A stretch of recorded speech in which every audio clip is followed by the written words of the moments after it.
हन्तानां नमो हरिः घबराओ ॐ नमो घबराओ नाद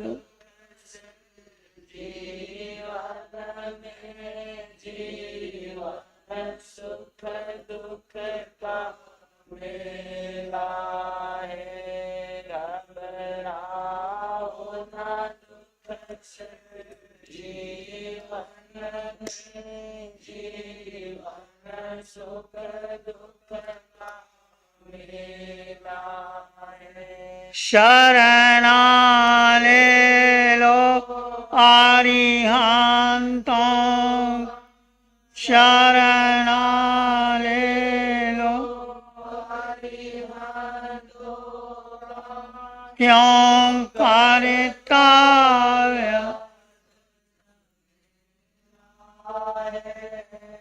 ये प्रभु से मारा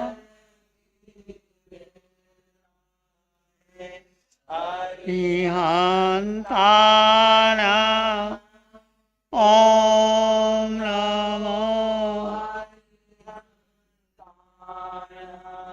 अरिहन्ताय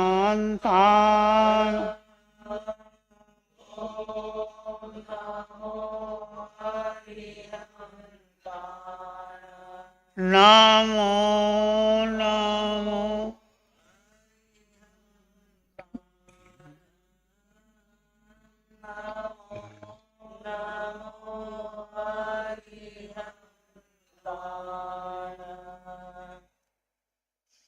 पीछे करना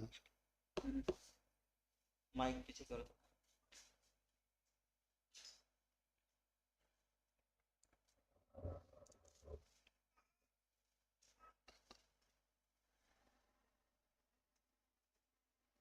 अरिहंत परमात्मा महाविद्य क्षेत्र में विराजमान जिनकी अनंत करुणा अनंत मैत्री अनंत ज्ञान की आगे हम नतमस्तक हैं उस प्रभु को नमन वंदन प्रार्थना कृतज्ञता के भाव शासनपति भगवान महावीर जिनका धर्म शासन धर्म संघ धर्म तीर्थ में हम सब धर्म का अमृत पान कर रहे हैं प्रभु की वाणी को प्रभु के ज्ञान को साधना को उनकी मैत्री और करुणा को अनंत अनंत नमन प्रार्थना कृतज्ञता के भाव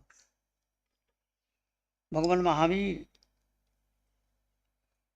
हम चर्चा कर रहे थे भगवान महावीर ने जो उस समय फरमाया वही उपदेश सुधर्मा स्वामी ने जम्बू स्वामी को फरमाया आज से कोई हजारों वर्ष पूर्व सुधर्मा स्वामी 14 पूर्व के धारी 4 ज्ञान के धर्ता अत्यंत विनीत आज्ञाकारी आत्मनिष्ठ जम्बू स्वामी जिनके शिष्य थे उन्होंने पूछा और सुधर्मा स्वामी जम्बू स्वामी को फरमाते हैं कि उस समय उस काल में भगवान महावीर ने देशना दी थी वही देशना उसी प्रकार मैं आपको बताता हूँ। उस धर्म सभा में भगवान महावीर की धर्म सभा में 2 महत्वपूर्ण व्यक्ति उपस्थित थे। श्रोता के रूप में सभी होते हैं किंतु वास्तविक श्रोता कोई कोई होता है। समोसरण के बारे में भी हम आपको बताया था कि तीर्थंकरों की धर्म सभा को समोसरण कहते हैं। समोसरण देवों के द्वारा बनाया जाता है जब भगवान देशना देते हैं चतुर्मास होता है विशेष कार्यक्रम में वहाँ देव भी आकर के बैठते हैं राजा महाराजा इंद्र साधु साध्वी श्रावक श्राविका और त्रियंच पशु पक्षी भी आकर के बैठते हैं। देव चाहे व्रत ग्रहण नहीं कर सकते परंतु वो आकर के भगवान का समोसर में बैठते हैं और पशु पक्षी भी बैठते हैं वो भी भाव से व्रत ग्रहण कर लेते हैं और मनुष्य भगवान की वाणी को सुन करके व्रत त्याग प्रत्याख्यान करते हैं। हमने देखा पहले कि कैसे एक पक्षी भाव जगत में आकर के उसको अवधि ज्ञान हो जाता है, और वो कैसे मुनि को, बलभद्र मुनि को जो मास मास कमन का पालना करते हैं, उनको भिक्षा नहीं मिलती। एक हिरण को अवधि ज्ञान या जाति समन ज्ञान हो गया था। उन्होंने देखा कि उनको भिक्षा कैसे मिले,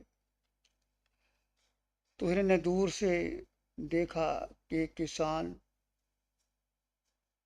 जो समय हो गया 12 बजे 1 बजे, अपना भोजन लेकर के एक वृक्ष के नीचे बैठा है, और मुनि हिरण इशारा करके उनको उसी स्थान पर धीरे धीरे ले जाता है।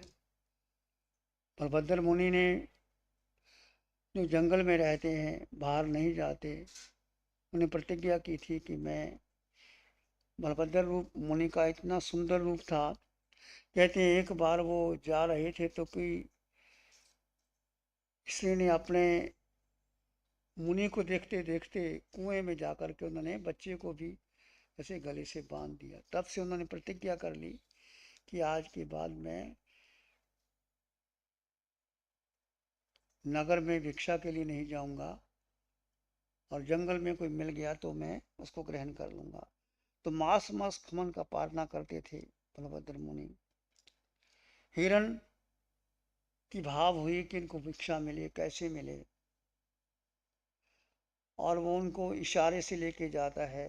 मुनि वहां पहुंच जाते, एक बहुत बड़ा वृक्ष के नीचे मुनि ने देखा एक किसान अपना भोजन जो अपने लिए उसने बनाया था वो लेके बैठा है, और किसान की भावना हुई कि मुनि को मैं अपने हाथों से आहार दे दूं। हिरण चाहता था कि मुनि उसको ले ले। किसान ने अपना पात्र खोला, आहार दिखाया, और मुनि ने सोचा कि चलो शुद्ध आहार है, मैं ले लेता हूँ। हिरण की उच्च भावना थी। त्रिंच के भाव भी कितने ऊंच हो जाते हैं। और कहते हैं अचानक एकदम जोर की आंधी आई, बहुत बड़ा वृक्ष था, वृक्ष का टहना टूटा, और तीनों ही हिरण, मुनि और वो किसान उसी जगह उन्होंने प्राण त्याग दिए। कहते हैं मर करके तीनों ही हिरण, मुनि और किसान पांचवें देवलोक में गए। ये है भाव जगत की बात, कि कैसे कैसे भाव जगत के द्वारा एक पशु पक्षी भी अपने जीवन का कल्याण कर लेते हैं। मनुष्य के भाव गिर जाते हैं जब, तो कैसे वो पशु जगत में चला जाता है और कैसे वो ऊपर उठ जाता है। नंदन मणिहार का आपने जीवन सुना होगा। नंदन मणिहार ने पौषध किया। गर्मी का मौसम, 4 वारों का त्याग होता है पौषध में। बहुत गर्मी थी और बहुत प्यास लगी उनको। पास में एक बहुत बड़ा जलाशय था, लोग वहाँ पानी पीते हैं, अमोद प्रमोद के साधन करते हैं। नंदन मनिहार के मन में भाव आया कि इतना मैं तप कर रहा हूँ, बहुत प्यास लगी है, इससे अच्छा तो ये लोग कितने अच्छे हैं, अपने ग्रीष्म काल में अमोद प्रमोद। उसी बावड़ी में मेंढक बन जाता, मेंढक मेंढक बन गया। चल पड़ता है कि मैं भी भगवान के दर्शन करूं। भगवान के दर्शन किए नहीं अभी, और वो घोड़ों की टाप में वो मेंढक नीचे आकर के मर जाता है, और मर करके देवलोक में जाता है। भगवान के दर्शन तो नहीं किए, परंतु इतने उच्च भाव थे कि वो मर करके देवलोक में चला जाता है। ये भी स्थिति होती है कई बार। और मेघ कुमार का जीवन भी आपने सुना कि कैसे वो हाथी, जंगल में आग लग जाती है और वो रक्षा करता है आसपास और सुरक्षित जगह बना लेता है। सब जीव जंतु वहाँ आ जाते हैं और जगह बिल्कुल खाली नहीं रहती और थोड़ी सी जगह रहती है। हाथी ने अपना पाँव ऊपर किया, एक खरगोश उसके नीचे आ जाता है। हाथी ने अपना पाँव नीचे रखना चाहा तो देखा मुलायम सी जगह लगी, खरगोश उसने पाँव ऊपर रखा और वो 2.5 दिन जंगल की आग बुझी नहीं। जैसे बुझी उसने पाँव नीचे रखा, धड़ाम से गिर गया और हाथी की मौत हो जाती है। हाथी मर करके राजकुमार बनता है और भगवान के पास दीक्षा ले लेता है, मेघ कुमार। दीक्षा लेने के बाद पहले ही दिन सभी साधु अपनी पंक्ति में बैठते हैं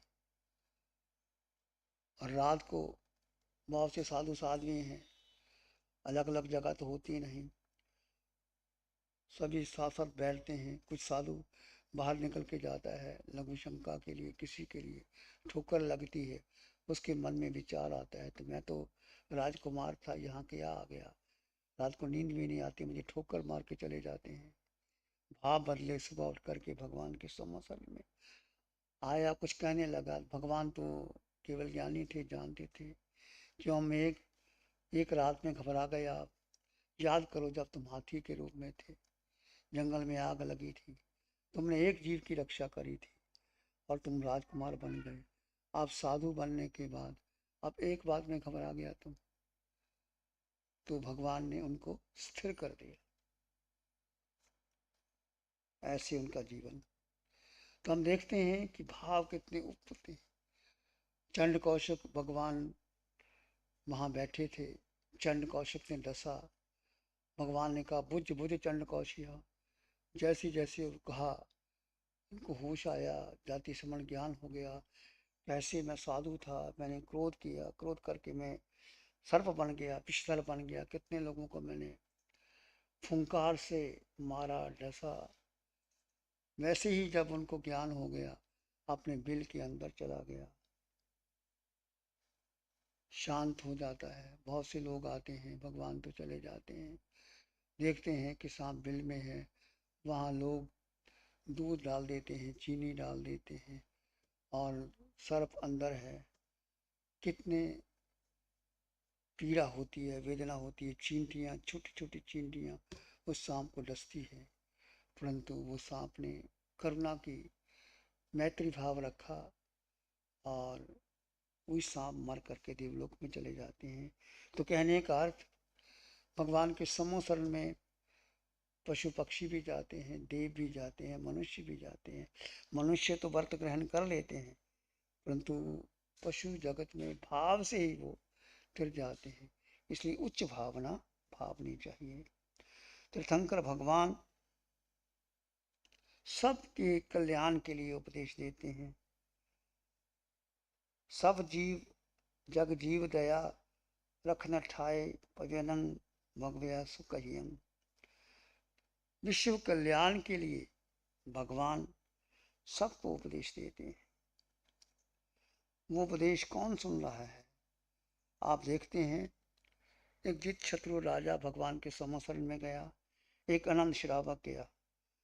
वहां भाव अनंत श्रावक बना नहीं, अभी वो भाव आगे की दृष्टि से उसको श्रावक कहा जाता है, क्योंकि वो श्रावक कैसे बनता है, कैसे भगवान उनको उपदेश देते हैं, फिर वो खड़ा होकर व्रत लेता है। आनंद भी वहां उपस्थित है, वो राजा नहीं था, परंतु अपने कुलाक सन्निवेश में वो राजा से कम नहीं था, हृदय का सम्राट था। पूर्व जन्म के संस्कारों से उनको बहुत वैभव प्राप्त था, अखूट धन था। कहते हैं 12 करोड़ की संपत्ति उनके पास थी।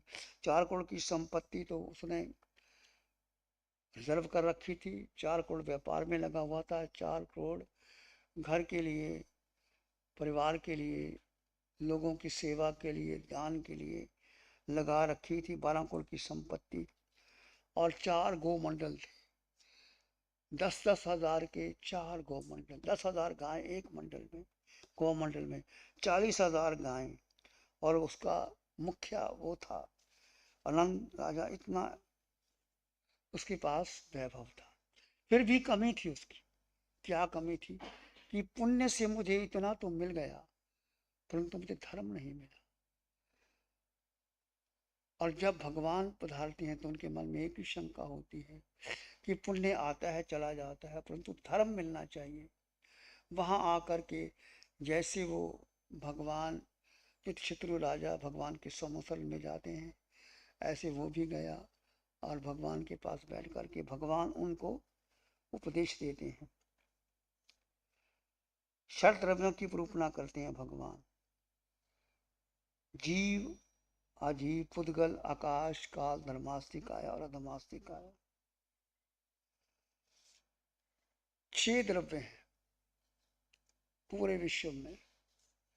पहला है जीव, जीव यानी चेतना, आत्मा। दूसरा है पुद्गल, पुद्गल का अर्थ है जो गलता है, सड़ता है, विध्वंस होता है, जन्म होता है, मरण होता है, पुद्गल। तीसरा है आकाश जो चारों ओर छाया होता है।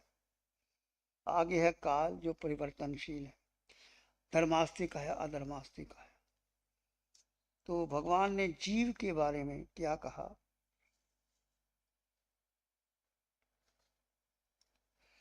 चेतना, जीव।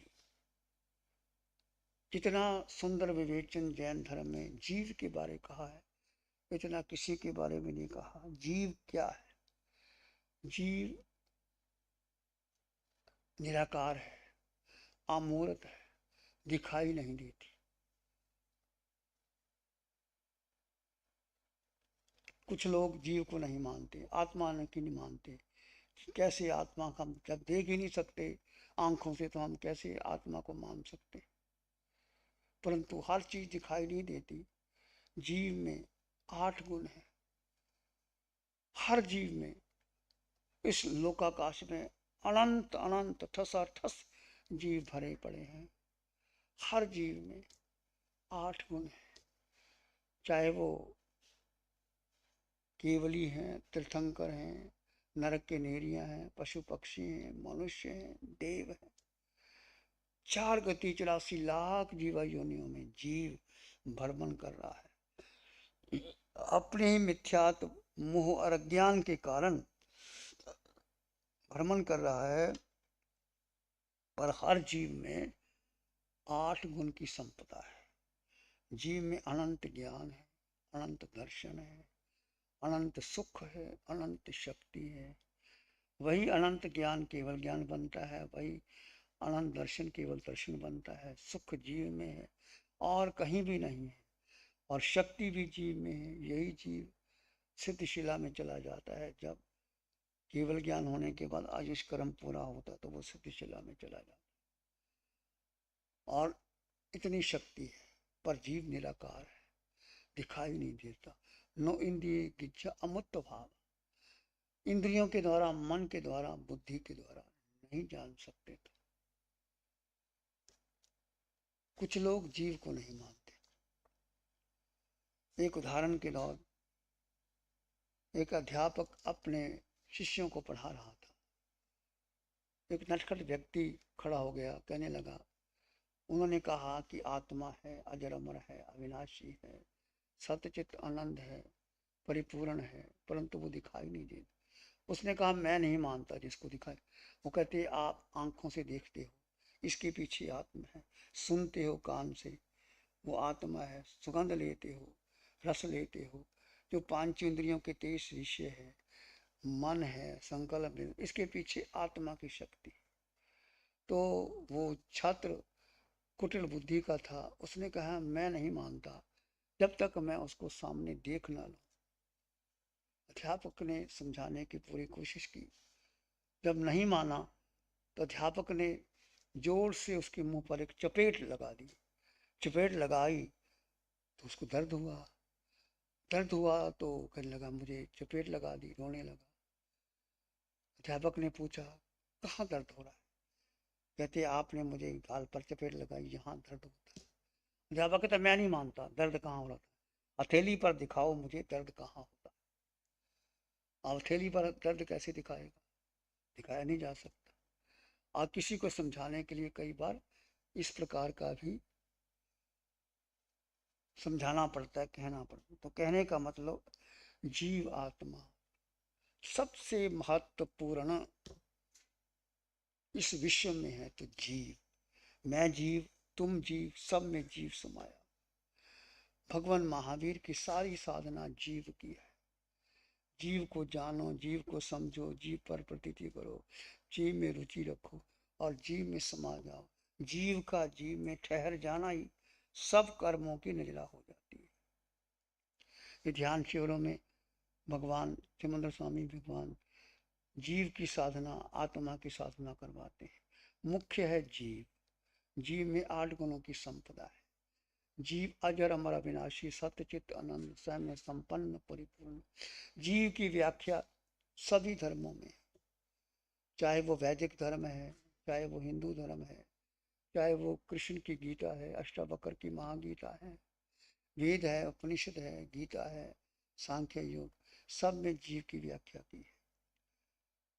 कृष्ण ने भी कहा उदरेत आत्मन आत्मनमय आत्मा सदेत, आत्मा का आत्मा से उद्धार करो, आत्मा को आत्मा के द्वारा जानो और समझो। आत्मा को शस्त्र से काट नहीं सकती, अग्नि जला नहीं सकती, पानी गला नहीं सकता, वायु उड़ा नहीं सकता। इस प्रकार जीव की चर्चा बाकी कल चर्चा करेंगे, समय हो गया। भगवान ने जो 6 द्रव्यों की चर्चा की, आगे भगवान उपदेश देंगे, फिर सुनेंगे, ध्यान करेंगे, आंखें बंद, मन वचन काया शांत, शरीर शांत, विचार शांत, सृष्टि शांत, वातावरण शांत, हर दिशा हर किनारा शांत शांत शांत शांत।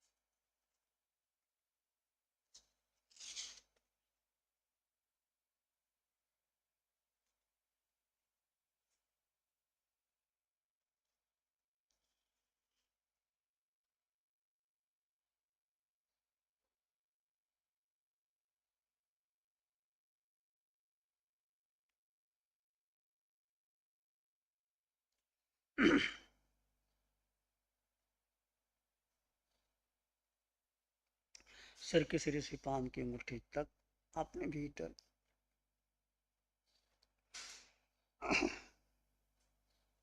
आत्मा का चिंतन करें।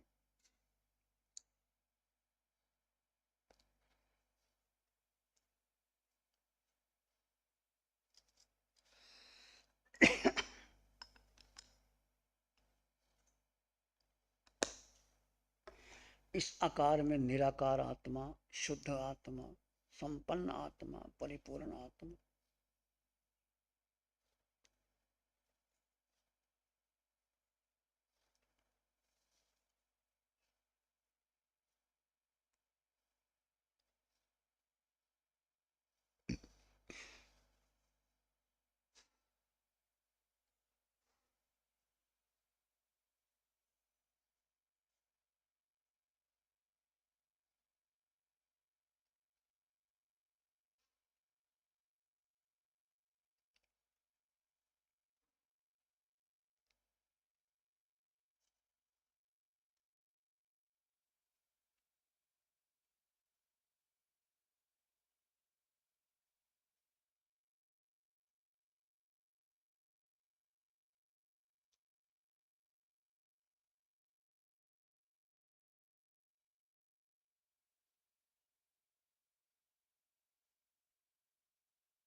विचार आए तो आने दे, जाए तो जाने दे, आप अपने में स्थित रहें।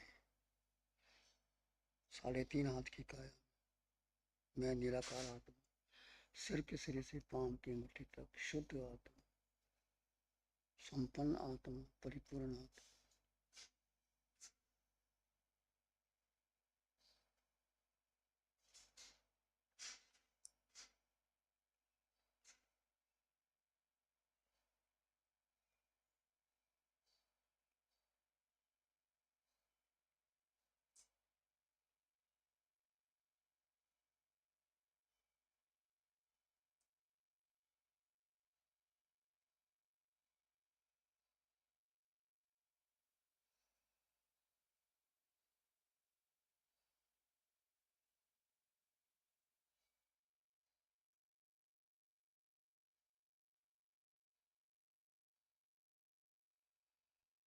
चित्त हमारा शुद्ध हो सद्गुण से भर जा। चित्त हमारा शुद्ध हो सद्गुण से भर जाए। सेवा करुणा प्यार ही मन मानस लहरा। सेवा करुणा प्यार ही मन मानस लहरा।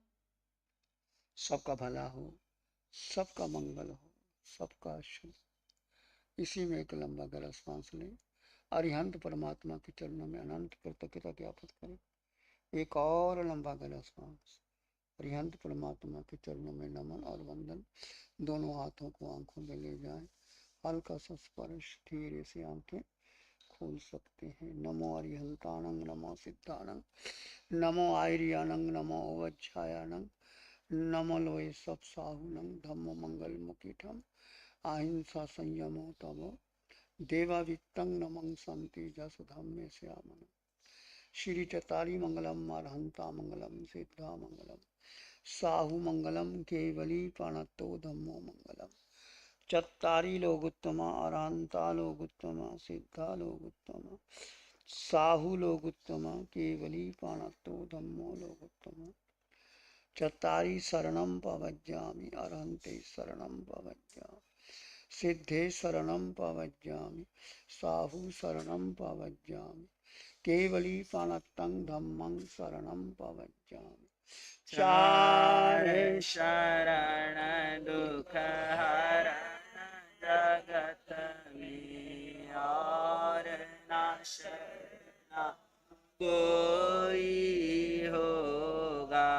जो भव्य प्राणी करे आराधन उसका अजर अमर पद होगा।